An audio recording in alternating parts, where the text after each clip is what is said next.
ಎಲ್ಲ oil and gas ಮೇಲೆ bait ಮಾಡ್ತಾರೆ, ಬೇಕು ಅಂತಲೇ ಸೃಷ್ಟಿಸ್ತಾರೆ. ಅವ್ರಿಗೆ ಈ ಯುದ್ಧ ಮುಗಿದೋಗೋದು ಬೇಕಿಲ್ಲ. ಎಲ್ಲಿ ತನಕ ಈ ಅಭಾವ ಸೃಷ್ಟಿಯಾಗಿರುತ್ತೆ ಆಗ ನಿಮಗೆ ಕ್ರೂಡ್ ಆಯಿಲ್ ಪ್ರೈಸು ಮೇಲೋಗ್ತಾ ಇರುತ್ತೆ. ಸೊ ಅವ್ರೇನು ಮಾಡ್ತಾರೆ, ದುಡ್ಡಲ್ಲಿ ಇನ್ವೆಸ್ಟ್ ಮಾಡಿರ್ತಾರೆ. $60-80 ಒಂದು ಬ್ಯಾರಲ್ ತೊಗೊಂಡಿರ್ತಾರೆ.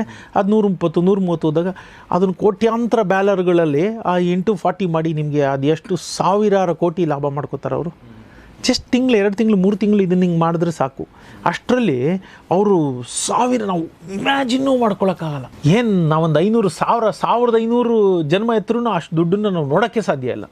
ಅಷ್ಟು ದುಡ್ಡನ್ನು ಅವರು ಒಬ್ಬೊಬ್ಬರು ಮಾಡ್ಕೊಂಡ್ಬಿಡ್ತಾರೆ.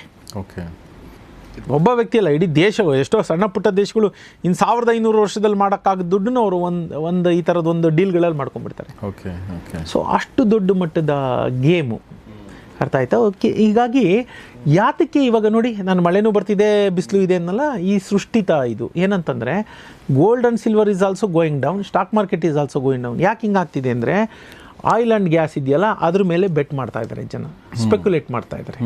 They start ಸ್ಪೆಕ್ಯುಲೇಟಿಂಗ್ on oil and gas. Effect ಆಗಿದೆಯಾ? ಆಗಿದೆ.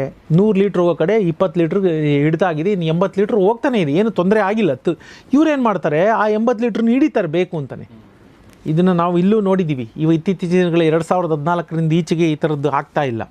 ಇದಕ್ಕೆ ಮುಂಚೆ ಎಲ್ಲ ನೀವು ನೋಡ್ಬೋದಾಗಿತ್ತು. ಭಾರತದಲ್ಲೂ ಸಕ್ಕರೆ ಬೆಲೆ ಹಿಂಗೆ ಹೆಚ್ಚು ಕಡಿಮೆ ಆಗೋದು, ಅಕ್ಕಿ ಗೋಧಿ ಬೆಲೆಗಳು ಹೆಚ್ಚು ಕಡಿಮೆ ಆಗ್ಬಿಡೋದು, ಈರುಳ್ಳಿ ಬೆಲೆ ಇದ್ದಕ್ಕಿದ್ದಂಗೆ $150 ಆಗ್ಬಿಡೋದು.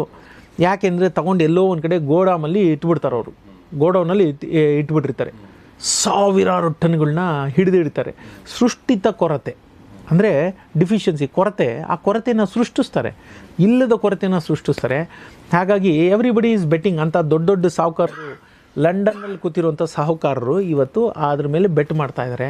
ಯಾವುದ್ರ ಮೇಲೆ? ಆಯಿಲ್ ಆ್ಯಂಡ್ ಗ್ಯಾಸ್ ಮೇಲೆ.